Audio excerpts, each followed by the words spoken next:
A palavra é fácil de escrever e é um dos nossos bens mais preciosos. O difícil é preservar a memória à medida que a idade avança. À semelhança de um músculo que pode ser exercitado, também a memória pode ser treinada. Um jogo de dominó é um bom exercício para a estimular. Também um jogo de cartas ativa funções cerebrais que permitem a preservação da memória a longo prazo.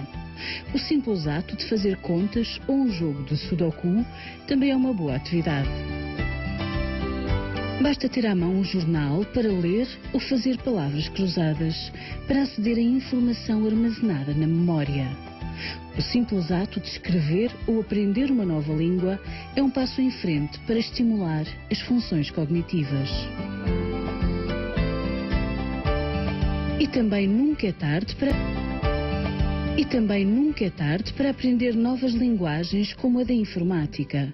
Tirar um curso básico de computadores é uma mais-valia para exercitar o nosso cérebro e prepará-lo para novos desafios. Mas nem só de conhecimentos vive a memória. Também os afetos desempenham um papel muito importante.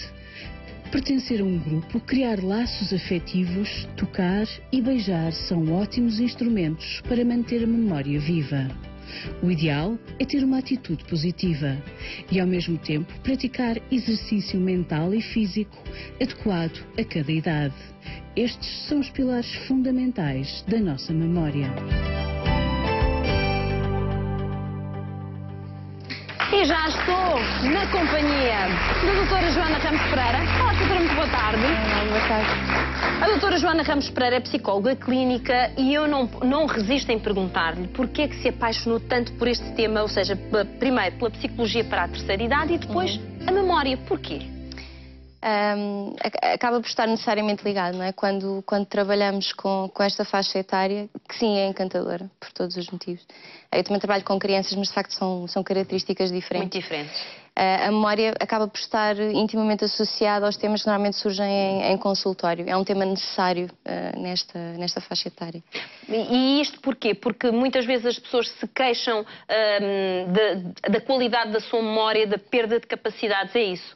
Sim, sim, e acho que também há muito este fantasma do Alzheimer, não é? A pessoa que de repente começa a ter falhas de memória e pensa, oh meu Deus, o que é que será que vai acontecer daqui para a frente?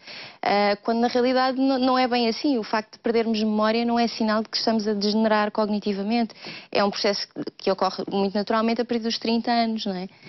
Tenho 34 e também já sinto alguns lapsos. Portanto, é uma questão de facto de antecipar, de prever, de fazer exercícios como vimos na peça.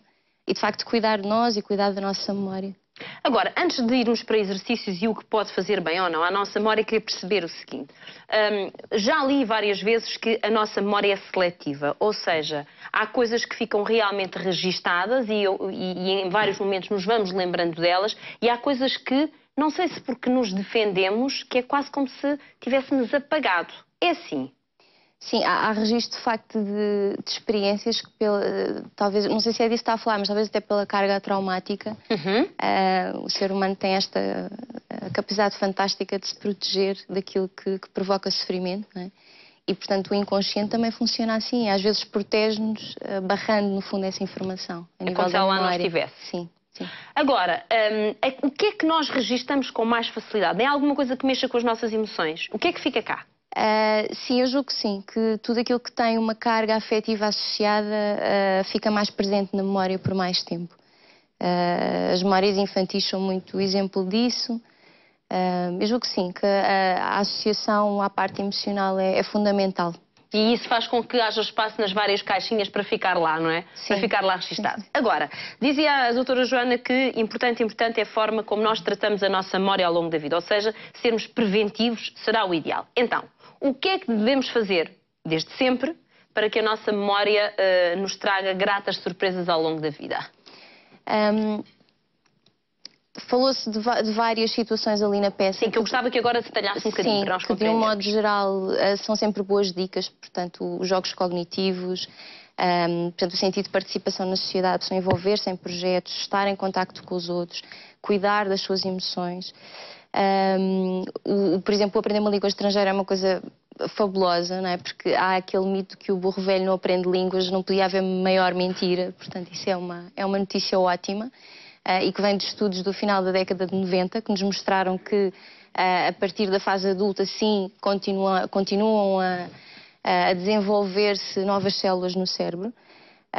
Portanto, nada disso, aprendam, faz muito bem. Aprender uma Mas isso que me está a linguagem. dizer é algo que devemos fazer de forma mais acentuada, ou mais acentuada não, ter esse cuidado a partir de uma determinada idade, ou na verdade, em qualquer idade, devemos sempre ter estímulo intelectual, tratar bem das nossas emoções. Eu queria saber se isto é qualquer coisa que é para fazer sempre e não apenas quando entramos numa idade mais madura. Sim, sem dúvida, acho que quanto mais cedo melhor. Há aqui duas questões que eu acho que acabamos sempre por bater nelas em matéria de saúde.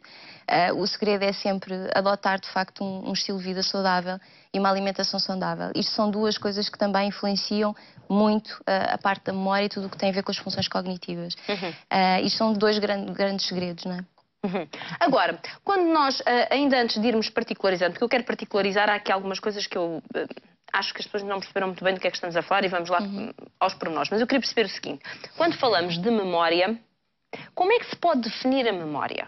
Porque eu acho que até aí a coisa às vezes é confusa para nós, não para vocês que são profissionais na área, mas até para nós. Sim. Há muitas definições académicas, não é?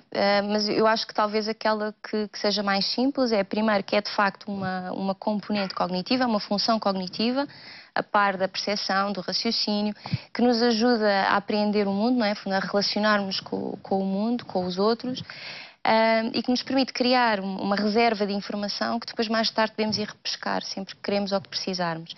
A memória está profundamente ligada ao nosso sentido de identidade, àquilo que nós somos, à nossa história.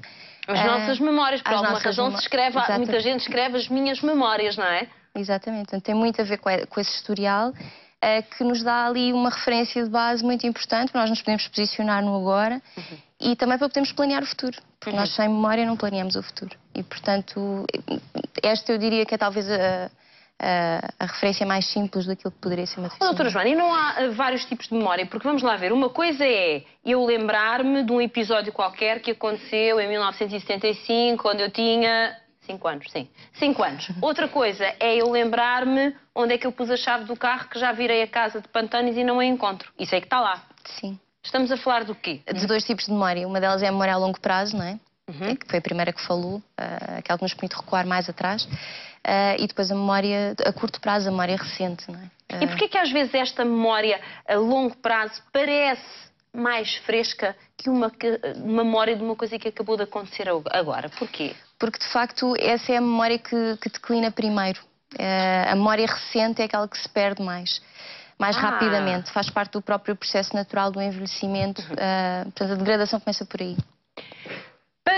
E pegando nas suas palavras há pouco, porque há pouco a doutora Joana dizia, bom, o facto de haver alterações na memória não significa, porque hoje em dia fala-se muito no Alzheimer, para não assustarmos as pessoas e simplesmente as informarmos, eu pergunto, quando é que nós ou algum familiar perto de nós se deve preocupar com a alteração da nossa memória? Quando é que pode haver sinais aqui, ou de uma demência, ou o que quer que seja? O que é que, no fundo, onde é que está aqui a fronteira, Fronteira, não é? sim.